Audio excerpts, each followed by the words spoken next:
কোরআনের পাখি শহীদ আল্লামা দেলাওয়ার হোসাইন সাইদি রহমতুল্লাহ আলাইহি। আমি ছেলের এই 3 বছরে মাত্র একদিন তার সাথে ছিলাম। ওই দিন আমাকে 10 মিনিট কথা বলেছিলেন। তিনি কয়েকটা কথা বলেছিলেন ওই দিন আমার এখন মনে পড়ছে। ওনাকে অফার দেওয়া হয়েছিল, শুধু আপনি এই যে আকিদা খারাপ যাদের বলেন এই দলটা শুধু ছেড়ে দেন, আপনি নিজে একটা দল করেন, নিজে একটা দল করে আপনি নিজেই সভাপতি হয়ে যান। বাংলাদেশে বহু দল এরকম আছে না, দুনিয়ার স্বার্থ পেয়ে নিজে দল খুলেছে, খালি নিজের সভাপতি আর ছেলে সেক্রেটারি, আর কেউ নেই। আমি বানিয়ে বললাম, এদেশে বহু দল এরকম আছে, শুধু নিজের সভাপতি আর ছেলে সেক্রেটারি। বাংলাদেশের একটা লোক নেই। উনি যদি নিজেও এই দলটা খুলে সভাপতি হতেন, নিজের সভাপতি ছেলে সেক্রেটারি না, লক্ষ লক্ষ মানুষ পেতেন। সে বুঝে হোক আর না বুঝে হোক, এই কথা বলেন না কেন? কিন্তু আকিদা খারাপ এই জিকির করে করে এদের ওপর আপনি জুলুম করছেন, আপনি থামবেন। আমি জানি আপনার পরিবর্তন হবে না, কারণ আপনার অন্তরে মোহর মারা। যারা নির্দোষ মানুষের ওপরে কোনো দোষ চাপিয়ে দেয়, ভালোভাবে শুনবেন, যারা নির্দোষ মানুষের ওপরে কোনো দোষ চাপিয়ে দেয়, সে যেন নিজে প্রকাশ্য পাপের বোঝা বহন করে ঘুরে বেড়ায়। সুতরাং বাংলাদেশে বহু আলেম ওলামা, বহু আল্লামা এরকম বাংলা শিক্ষিত মানুষের প্রতি, এই যে সোহেল ভাই জীবনে মাদ্রাসায় পড়েছে, এরকম একটা বাংলা শিক্ষিত মানুষদের আকীদার উপরে আপনি আন্দাজে মিথ্যা তহমত দিয়ে দিলেন যে ওর আকীদা ভালো না। সূরা নিসা 112 নম্বর আয়াত অনুযায়ী আপনি পাপের বোঝা কিয়ামতে বহন করে নিয়ে বেড়াবেন। হ্যাঁ, দুনিয়াতে আল্লাহ শাস্তি আপনাকে দেবে, ওই ব্যবস্থা এখন আল্লাহ করছে না। তাই আমি কে বোঝাতে চাইলাম বলেন তো? আন্দাজে একজনের উপরে বিনা কারণে দোষ চাপিয়ে দেবেন আর মনে করছেন আমার তো কিছুই হচ্ছে না। আপনি প্রকাশ্য পাপের বোঝা কিয়ামতে বহন করে নিয়ে বেড়াবেন। টের পাচ্ছেন কি বললাম? এরপরেও যদি আপনার বিবেকের এই দরজা না খোলে, কি দিয়ে আঘাত করলে খুলবে বলেন? আমরা সাবধান হব এখান থেকে, যেহেতু নসিহতমূলক কথা বলছি, এটা তো রাজনৈতিক মঞ্চ না। যারা ভুল করেছিলেন তাদের আমি পথ বললাম যে এইভাবে তাওবা করে ফিরে আসেন। আল্লাহ এরপরও যদি কাউকে পথ না দেখায়, এ দোষ কার? আল্লাহর দোষ। বারানি কারীম জানিয়েছে, ইয়া আইয়ুহাল্লাযীনা আমানু ইজতানিবু কাসীরাম মিনাজ যন্নি ইন্না বা'দাজ যন্নি ইসমু ওয়া লা তাজাসসু ওয়া লা ইয়াগতাব বা'দুকুম বা'দা আইয়ুহিব্বু আহাদুকুম আইয়াকুলা লাহমা আখিহি মাইতান ফাকারিহতুমু ইলা আখিরি আয়া। হে পৃথিবীর মানুষেরা, যারা ঈমানের দাবি করো তাদেরকে বলছি, আন্দাজে ধারণা করা থেকে বিরত থাকবা। আর এইটা করে করে আমাদের জীবনটাই 15.5 বছরে বিষিয়ে তুলেছিল। আন্দাজে ধারণা করি, এ ধারণা করা যে গুনার কাজ। তোমরা একে অন্যের পেছনে লেগে থাকবা না, এর কথা ওর কাছে লাগাবা না। এই যে দোষ চর্চা করা, মানুষের পেছনে লেগে থাকা, আজ ফেসবুকে দেখতে পাচ্ছি এটা নিয়ে যুদ্ধ চলছে। এটা বন্ধ হওয়া দরকার। আপনি এমন এমন মানুষের পেছনে আন্দাজে দোষ চর্চা করেন, লেগে থাকেন, জানেন ওই লোকটার ভেতরের অবস্থা জানেন, আন্দাজে একটা মিথ্যা যে ছড়িয়ে দিলেন, আপনার কারণে ওর সম্মান নষ্ট হয়। কথা বলেন না কেন? এটা ফেসবুকে আজ দেখতে পাওয়া যাচ্ছে না? আন্দাজে একজন মানুষের পেছনে এমন লাগা লাগে মনে হয় ও সব জানে, অথচ ওর পেটে বোম মারবে, এও কিছু বলতে পারবে না। আশা করছি এই গোনা থেকে আপনি মুক্ত হবেন এক্ষুনি। তাআল্লি আমালু সালিহান ফিমা তারাকতু কাল্লা। আল্লাহ পাক বলেন, ওই সময় আমাকে বলবে, মাবুদ আমাদেরকে আরেকটু সময় দাও, এবার যদি দুনিয়ায় যেতে পারি একেবারে ভালো মানুষ হয়ে যাব। আল্লাহ বলেন, কাল্লা, কখনো না। ইন্নাহা কাইলুন, এটা তো তোর কথার কথা। এরকম বহু কথা এই 15.5 বছরে বলেছিলি। এখন যারা বলছেন আমাদেরকে ফিরিয়ে নিয়ে আসেন, আমরা ভালো হয়ে যাব, এ কথা যে আপনারা বলবেন, এটা 1500 বছর আগে কোরআন জানিয়েছে। সুতরাং আপনার মুখের কথার কোনো বিশ্বাস নেই। আমরা চাই যে অপরাধের সাথে জড়িত তার শাস্তি হয়ে সে পবিত্র হোক। সুতরাং আস্তাগফিরুল্লাহ হবে না, অপরাধ যার কাছে ক্ষমা চাবেন তার কাছে। আর এর নিয়ম হচ্ছে, যার যে অপরাধ করে ক্ষতি করেছেন ওই ক্ষতিপূরণ তাকে দেবেন, তার কাছে একেবারে বিনম্র হয়ে মাপ চাবেন। সে যদি মন থেকে ক্ষমা করে দেয়, আপনি এদেশের বৈধ নাগরিক। নয়তো আপনাকে বৈধতা দেওয়ার বুদ্ধি আমাদের কাছে নেই। সাহাবী একজন এসেছে, মহিলা, ডাক দিয়ে বলে, হে রাসূল, আমি জেনা করেছি, আপনি আমাকে মুক্ত করেন। নবীজি বলেন, এ কথা কাউকে বলবা না, যাও। ও আবার সামনে এসে বলে, হে রাসূল, আমি জেনা করেছি। নবীজি বললেন, এ কথা কাউকে বলবা না, যাও। ও আবার সামনে এসে বলে, হে রাসূল, আমি জেনা করেছি, আপনি আমারে মুক্ত করেন, এ পাপ থেকে আমি মুক্তি পেতে চাই। কারণ আমি কোরআনের আয়াত জানি, والذين لا يدعون مع الله إلها آخر إلى آخر آية। সূরা ফুরকানের 68 নম্বর আয়াতের প্রথম অংশে আছে, পৃথিবীতে যারা 3টা অপরাধ করবে এদের শাস্তি আল্লাহ ডবল করে দিবে। 1 নম্বরে আল্লাহকে যারা ডাকে, পাশাপাশি অন্য কাউকে যারা ডাকে। এই কোন দিকে তাকাচ্ছেন? এদিকে তাকিয়ে থাকেন। আমি কিন্তু ভাই একটু পরে জিজ্ঞাসা করবো আপনাকে, যে 3টা পাপের শাস্তি আল্লাহ ডবল বললেন, ইদাফ লাহুল আযাব ইয়াউমাল কিয়ামা, কিয়ামতে আল্লাহ ডবল করে শাস্তি দেবেন। তার প্রথম পাপ, আল্লাহকে ডাকে মা আল্লাহি ইলাহান আখার, অন্য কাউকে তার সাথে জুড়ে দেয়। আর এটা বাংলাদেশে বেশি। যদিও রাজশাহী, খুলনা এ সমস্ত বিভাগগুলোতে এখনো অত জোরার অভাবে শুরু হয়নি, এগুলো চট্টগ্রাম, সিলেট বিভাগে চলছে। ওরা দেখবেন আল্লাহকে ডাকে কিছুক্ষণ, এরপরে আলী বাবা, শাহ আলী বাবা, কেল্লা বাবা, ফতে বাবা। কোথায় পেয়েছেন আপনি? কিসের ফতে বাবা? রাসূলুল্লাহর নামেও জিকির করা জায়েজ নেই, নবীজির নামে শুধু দরুদ পড়া জায়েজ আছে, জিকির করা জায়েজ আছে কার নামে? আরো জোরে বলেন, ওয়ালিল্লাহিল আসমাউল হুসনা ফাদউহু বিহা ওয়াযারুল্লাযীনা ইলহিদুনা ফি আসমাই। সূরা আরাফের 180 নম্বর আয়াতের প্রথম অংশে আছে, আমার অনেক নাম আছে সুন্দর সুন্দর, যে নামে পারো ডাকো, কিন্তু সাবধান আমার নামকে ইলহাদ করবা না, পরিবর্ধন করে দিবা না, আমার নামকে উলট পালট করে ডাকবা না। এ ঘোষণা কার? এটা রেকর্ড হচ্ছে, সারা দেশে কালকে যাবে। আমি সবাইকে সামনে নিয়ে বলছি, আজকে থেকে আল্লাহর সাথে অন্য কাউকে আপনি আর ডাকবেন না, সে যেই হোক। এতে যত বড় সুন্নি হোক, আপনাকে যদি বুঝ দেয় যে না, এ বাবার মাধ্যমে ইসলাম পেয়েছি, এই জন্য টাকা লাগবে, কিসের বাবা? এ পৃথিবীতে ইসলাম এসেছে যার মাধ্যমে, আমাদের নবী মুহাম্মদুর রাসূলুল্লাহ, তার নামেও তো জিকির করা জায়েজ নেই। আর আপনার বাবা, কোরআনে কারিমে আল্লাহ নিজে জানালেন, আল্লাহর সাথে অন্য কাউকে যদি কেউ ডাকে তার শাস্তি হবে কয়টা? আরো জোরে। সুতরাং আমার যে তাহেরি ভাইয়ের মতো যেন আল্লাহ আল্লাহ করার পরে কেল্লা বাবা, ফতে বাবা জীবনও ডাকবেন না। ভ্রান্ত ধারণায় আছে তারা। এখন যদি বলেন ওনারা আয়াত পড়েনি, আয়াত তো আমিও পড়েছি। উনি এইভাবে যদি বুঝতেন যে মা আল্লাহি ইলাহান আখারা, আল্লাহর সাথে অন্য কাউকে যারা ডাকবে তাদের শাস্তি হবে ডবল। যদি বানিয়ে বলি, যারা আলেম আছে বলেন তো। দ্বিতীয় নম্বর তো এতক্ষণ বললাম যে মানুষ হত্যা করলে তার শাস্তি ডবল হয়। 3 নম্বরে ওয়ালা ইয়াজনুন, জেনা করা যাবে না। জেনা আছে না নেই দেশে? এখন এই যে যারা ধরা পড়ছে, এগুলোর প্রকাশ্য ভিডিও, অডিও, জেনা সব প্রকাশ পেয়ে যাচ্ছে। আপনি চিন্তা করেন, 80 বছর 85 বছর বয়স, তার হাতের জেনা, মুখের জেনা, বাকিটা নাই বললাম।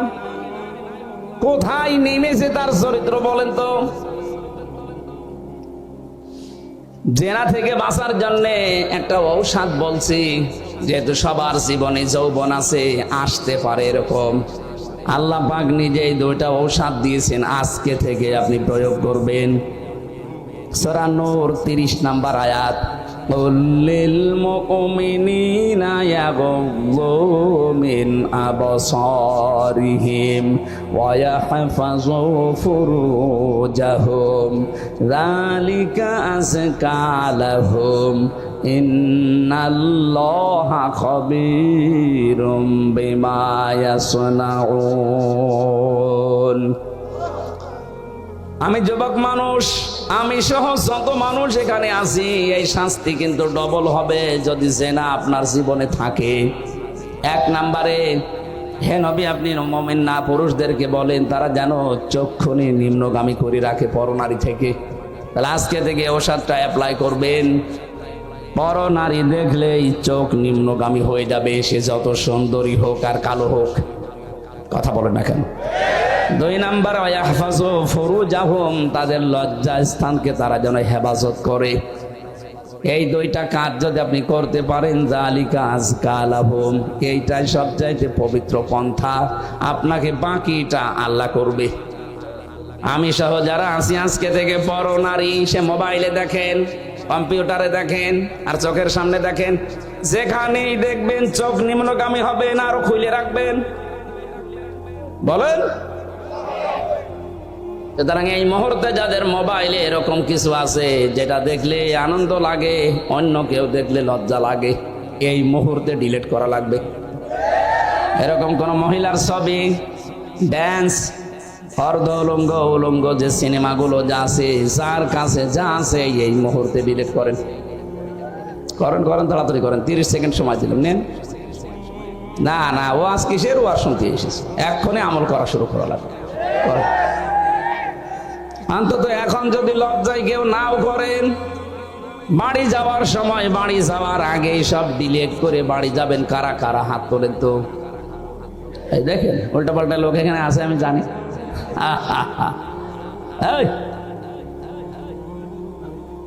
যারা আছে বাড়ি যাওয়ার আগে এগুলো শেষ করে যাবে। জেনা থেকে বাঁচা এটা আল্লাহর রহমত ছাড়া সম্ভব না। বিশেষ করে আমাদের যে জামানা চলছে এখন, তো প্রত্যেকটা জায়গা জেনা দিয়ে পরিপূর্ণ করে দিয়েছে। বিশেষ করে 15.5 বছরে যা করেছিল, কথা বলেন ঠিক কিনা? জাতিকে আমাদের বাঁচাতে হবে। আমি বলছিলাম, মেয়েটা ডাক দিয়ে বলে, হে রাসূল, আমি যেহেতু জেনা করে ফেলেছি, এখান থেকে যদি মুক্তি পেতে হয় তাহলে যে শাস্তি আছে আল্লাহর কোরআনের, ওইটা প্রয়োগ করেন। ওই শাস্তি যদি হয়ে যায়, দুনিয়াতে কোনো অপরাধের শাস্তি যদি হয়, ওই শাস্তির জন্য আল্লাহ কিয়ামতে আর বিচার সাজাবেন না, এসেই শেষ। আপনি যদি চুরি করেছেন, যদি হাত কেটে দেওয়া হয়, তাহলে কিয়ামতে এই বিচার আল্লাহ করবে না। মানুষ হত্যা করেছেন, দুনিয়া যদি আপনাকেও মেরে ফেলা হয়, বা দিয়ত দিয়ে যদি আপনি পার পেয়ে যান, তাহলে আপনাকে কিয়ামতের দিন আল্লাহ আর বিচার করবে না। জেনা করেছেন, বিচার হয়ে যাক, কিয়ামতে আল্লাহ এই বিচার আর করবে না। তাহলে আমার প্রশ্ন হচ্ছে, যারা 15.5 বছরে জুলুম, অত্যাচার, নির্যাতন, গুণ, খুন, আয়না ঘরের সাথে যারা জড়িত, তারা এই অপরাধগুলো যদি মাফ করাতে চান, যার কাছে অপরাধ করেছেন তার কাছে স্বীকার করে ওর ক্ষতিপূরণ দিয়ে দেন। আমি কথা বোঝাতে পেরেছি? আপনি আয়না ঘরে রেখেছিলেন যাদেরকে, তাদের কাছে যে বলেন যে তোমার বিশাল ক্ষতি করে দিলাম। এই যে ব্যারিস্টার আরমান, আমান আজমি সহ আমি 14 বছরের মানুষ ওখানে দেখেছি আছে। কেউ 5 বছর, 7 বছর, 8 বছর, 10 বছর, 14 বছর করি আছে। এত বড় বড় নখ হয়ে গেছে, চুল দাড়ি গোপ, মনে হচ্ছে কেউ জঙ্গল থেকে বেরিয়ে আসতেছে। রিমান্ডে যখন আমার মাটির নিচে নিয়ে যেত, কিছু মানুষকে দেখেছি এই নখ দিয়ে খসিয়ে খসিয়ে ওই দেওয়ালের সাথে মাটির নিচে লিখে রেখেছে, ভাই যদি কেউ বাইরে যেতে পারেন তো এই নাম্বারে জানাবেন যে আমি বেঁচে আছি। আমি টের পাচ্ছি একটা মানুষ 10 বছর, 14 বছর জানে না যে কোন বছর চলছে, জানে না এটা যে কি মাস তাও তার জানা নেই, কি বার তাও জানে না, কয়টা বাজে তা তো জানে না। অথচ তার মাথার উপর দিয়ে গাড়ি ঘোড়া চলছে, মানুষ চলছে, হালকা আওয়াজ পাওয়া যেত। পরিস্থিতি শুনলে আপনাদের ভয় লাগে। আর আমরা নিজে ফ্রেশ হয়েছিলাম মাত্র 10 দিন, আমি তাই পাগল হয়ে গেছি। আর একটা মানুষ 14 বছর আছে। আর আপনি এখন এই সমস্ত জিনিসের সাথে যারা জড়িত ছিল ওরা যদি বলে আস্তাগফিরুল্লাহ, আপনি কি আল্লাহর কাছে দোষ করেছেন? আপনি দোষ করেছেন যার কাছে? এরকম বহু মানুষ এই 15 বছর আপনার কারণে ব্যবসা করতে পারে নাই। হ্যাঁ, কথা বলেন না কেন? এই 15টা বছর আপনি চাঁদাবাজি করেছেন, তার অর্থনীতি নষ্ট করে দিয়েছেন। বহু মানুষকে 15 বছর তার জায়গা মতো উঠতে দেননি। এটা বানিয়ে বললাম? বহু মানুষ ওপরের চেয়ারে ওঠার কথা ছিল, আপনি এই 15 বছরে তাকে উঠতে দেননি। আজ ডক্টর মোহাম্মদ ইউনূস চরিত্রবান মানুষ চাচ্ছে। চরিত্রবান মানুষ দেন, আমি বিভিন্ন জায়গায় বসাবো। আজ আমরা দিতে পারছি না, কারণ 15.5 বছরের চরিত্রবান মানুষ যেখানে উঠবে, ওই চেয়ার গুলোকে চরিত্রহীন মানুষ দিয়ে ভর্তি করে রেখেছিলেন। এই মানুষগুলোকে তো উঠতে দেননি, এরা জায়গা মতো যাবে কি করে? এদের যে বিশাল ক্ষতি করে দিলেন এই 15.5 বছরে। এখন কাবার গিলাফ ধরেও যদি বলেন আস্তাগফিরুল্লাহ, জীবনও মাফ হবে না। মাফ হওয়ার একটা পদ্ধতি আছে, যে মানুষগুলোর ক্ষতি করে দিলেন জীবনের, এদের এই জীবনের ক্ষতিপূরণ দেওয়া লাগবে। আমি আশা করছি আমার কথার ইঙ্গিতে আপনি বুঝেছেন যে কি ক্ষমা কি করে চাওয়া লাগে। অপরাধ করেছেন একজনের কাছে, আর মাফ চাচ্ছেন আপনি আর একজনের কাছে। এক ওসি পেয়েছিলাম জেলখানায়, আমারে বলছে, হুজুর দেখেন তো আমার তওবাটা কেমন করে হয়ে গেল। কি সেই যে নির্বাচন কেন আমি বাইরে ছিলাম, আমার যে কনস্টেবল আছে, আমার যে এসআই আছে, দারোগা আছে, যা এদেরকে নিয়ে আমি আল্লাহর রাস্তায় ভোট কাটা আরম্ভ করলাম। রাত 12টার পর থেকে কোরআন শরীফ আমার সামনে এইভাবে বলছি, আমি ফাঁসির কন্ডেম সেলের ভেতরে আছি, উনি আমার সাথে দেখা করতে এই তাওবা শোনাচ্ছে যে আমি তাওবা করেছি, আমারটা কি হয়েছে। রাত 12:30টার পর থেকে আমরা আরম্ভ করলাম ফজরের আগ পর্যন্ত আল্লাহর নামে ভোট কাটতে কাটতে ফজরের আজান দিয়ে দিল। সব কমপ্লিট করে বাক্স জায়গা মতো পাঠিয়ে দিলাম। এবার গোসল করলাম, ওযু করলাম, 2 রাকাত নফল নামাজ পড়ে বললাম আস্তাগফিরুল্লাহ। হুজুর আমার এই তাওবা হয়েছে না। আপনি তো আল্লাহর কাছে দোষ করেননি, আপনি দোষ করেছেন হামজার কাছে। এ মানুষটাকে এমপি বানাতে 3.5 লাখ থেকে 4 লাখ হামজার রায় লাগে।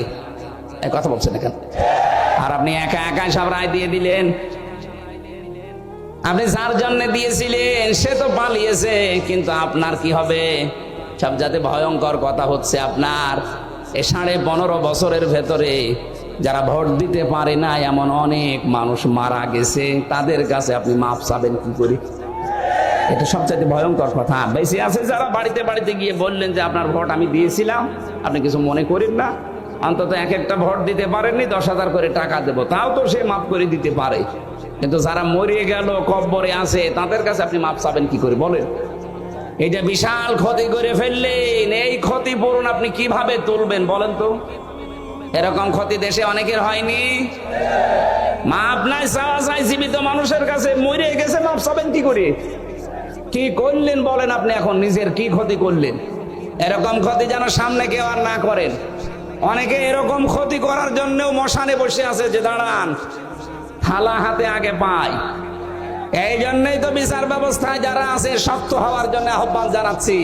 এমন বিচার করবে আন্তর্জাতিক অপরাধ ট্রাইব্যুনালে, কিয়ামতের আগে যেন কেউ আটকে ওঠে মানুষ। তাছাড়া এটা বন্ধ হবে না। কথা বুঝতেছেন? আমার কথার সারাংশ এই মেয়েটা যেমন অপরাধ করার পরে, অনুশোচনা করার পরে বিচার নিজে নিয়ে এরপরে মারা গেছে, তার তওবা কবুল হয়েছে। আমরা চাই 15.5 বছরে যে অপরাধ করেছে, আপনি তো জানেন কি করেছেন। আপনার কলমের খোঁচায় কত মানুষের উপরে চেয়ারে উঠতে পারে না, আরো নিচে নেমে গেছে। তার কি ক্ষতি করে দিলেন বলেন? অথচ আপনি জানতেন যে সব যোগ্যতা আছে। বিশ্ববিদ্যালয়ে যারা ফার্স্ট ক্লাস ফার্স্ট হয় তাদেরকে শিক্ষক হিসাবে রেখে দেয়, শুধু আপনার কলমের কারণে হয়নি।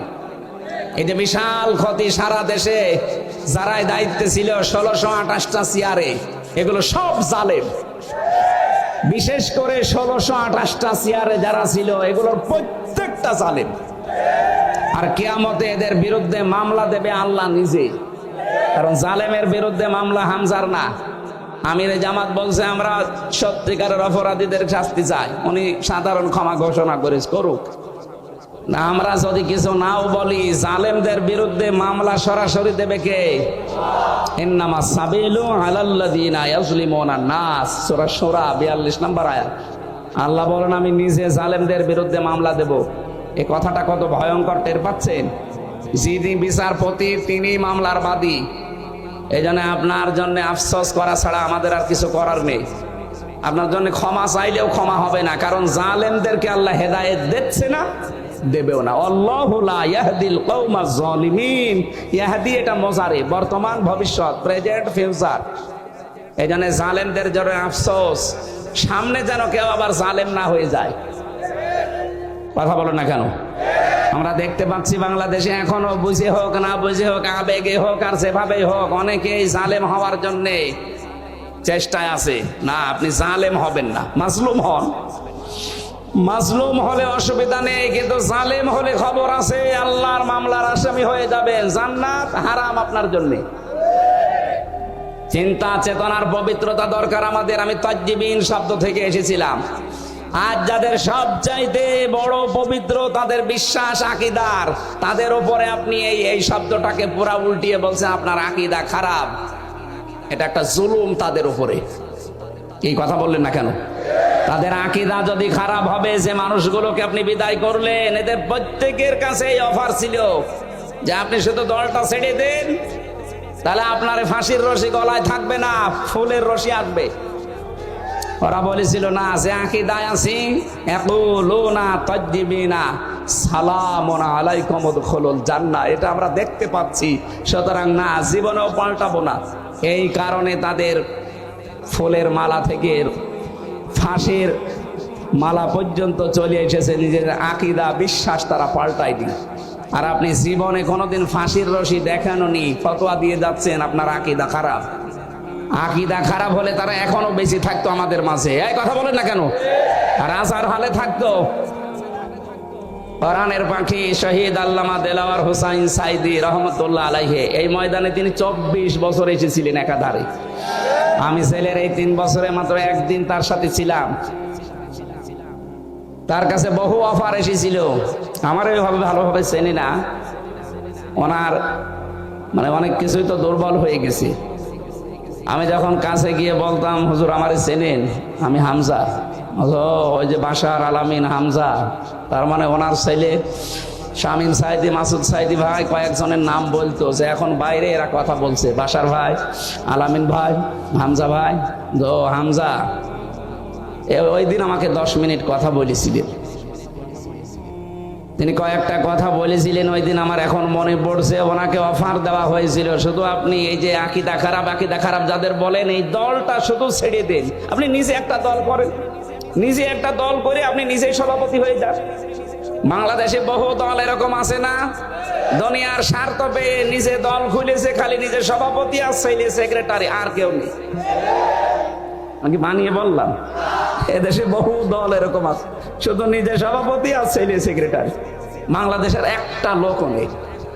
উনি যদি নিজেও এই দলটা খুলে সভাপতি হতেন, নিজের সভাপতি ছেলে সেক্রেটারি না, লক্ষ লক্ষ মানুষ পেতেন, সে বুঝে হোক আর না বুঝে হোক। এই কথা বলেন না কেন?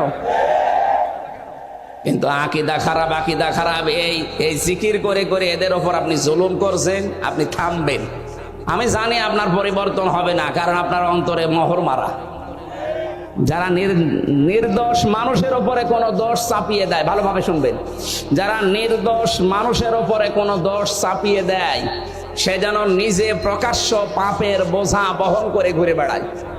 সুতরাং বাংলাদেশে বহু আলেম ওলামা, বহু আল্লামা এরকম বাংলা শিক্ষিত মানুষের প্রতি, এই যে সোহেল ভাই জীবনে মাদ্রাসায় পড়েছে, এরকম একটা বাংলা শিক্ষিত মানুষদের আকীদার উপরে আপনি আন্দাজে মিথ্যা তহমত দিয়ে দিলেন যে ওর আকীদা ভালো না।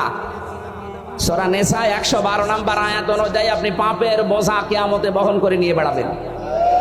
হ্যাঁ, দুনিয়াতে আল্লাহ শাস্তি আপনাকে দেবে, ওই ব্যবস্থা এখন